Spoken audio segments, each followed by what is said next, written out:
Hello friends, welcome to Preethi's nest channel. நம்ம இன்னைக்கு செய்ய போகிறது ஒரு ஃப்ரெஷ்ஷாக அரைச்ச மசாலா வச்சு ஒரு pepper chicken gravy. First pepper masala அரைக்கிறதுக்கு ஒரே ஒரு ஸ்பூன் மல்லி விதை, ஒரு ஸ்பூன் சோம்பு, ஒரு ஸ்பூன் பட்டை எடுத்துக்கோங்க. ஒரே ஒரு ஸ்பூன் பெப்பர் நல்லா எடுத்துக்கோங்க. நல்லா ஆற விட்டு நல்லா அரைச்சி வச்சுக்கோங்க ஃப்ரெண்ட்ஸ்.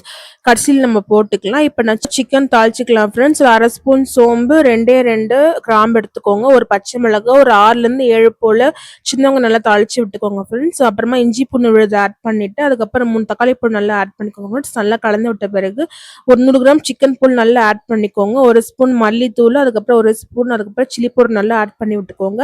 ஒரு 1லேருந்து 1 1/2 கப் தண்ணி உங்களுடைய ரேஷியோ பொறுத்து ஆட் பண்ணிக்கோங்க. சிக்கன் எவ்வளோ ஆட் பண்ணீங்களோ அதுக்கு தகுந்தாப்புல நீங்கள் ஆட் பண்ணிட்டு நல்லா மூடி வச்சுக்கோங்க ஃப்ரெண்ட்ஸ். மூடி வச்சுட்டு கொஞ்சமாக ஒரு ஓப்பன் லிட்டில் ஒரு 5 மினிட்ஸ் விட்டுக்கோங்க. அதுக்கப்புறம் சிக்கன் உள்ள நல்லா வெந்திருக்கான்னு ஒரு விவரம் செக் பண்ணிக்கோங்க. ஒரு ஸ்பூன்ல இல்லைன்னா ஒரு கத்திலெல்லாம் செக் பண்ண பிறகு அதுக்கப்புறமா நம்ம சிம்மில் வச்சுக்கோங்க. அந்த சிம்மில் வச்ச பிறகு நம்ம ஃப்ரெஷ்ஷாக அரைச்சி விட்டுருக்க பெப்பர் மசாலாவை கொஞ்சம் கொஞ்சமாக ஸ்பூனில் கொஞ்சம் கொஞ்சமாக ஆட் பண்ணிக்கோங்க ஃப்ரெண்ட்ஸ்.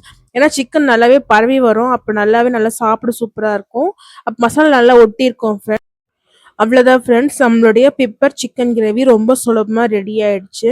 உங்களுக்கு கண்டிப்பாக பிடிச்சிருக்கோன்னு நம்புகிறேன். இந்த ரெசிபி உங்களுக்கு பிடிச்சிருந்தா உங்கள் ஃப்ரெண்ட்ஸ் அண்ட் ஃபேமிலிக்கு ஷேர் பண்ணுங்கள் ஃப்ரெண்ட்ஸ்.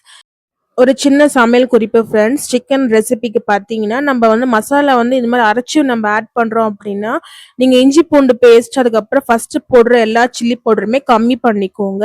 ஏன்னா ஃபஸ்ட்டு ஆட் பண்ண வச்ச கொஞ்சம் பார்த்தீங்கன்னா இது நிறையவே ஆட் பண்ணுறதுனால ரொம்ப தூக்கலாக தெரியும் ரெசிபி நம்ம ஃபுட் சாப்பிடும் போது. ஸோ அது மாதிரி நீங்கள் ஆட் பண்ணிங்கன்னா சூப்பராக இருக்கும் ஃப்ரெண்ட்ஸ்.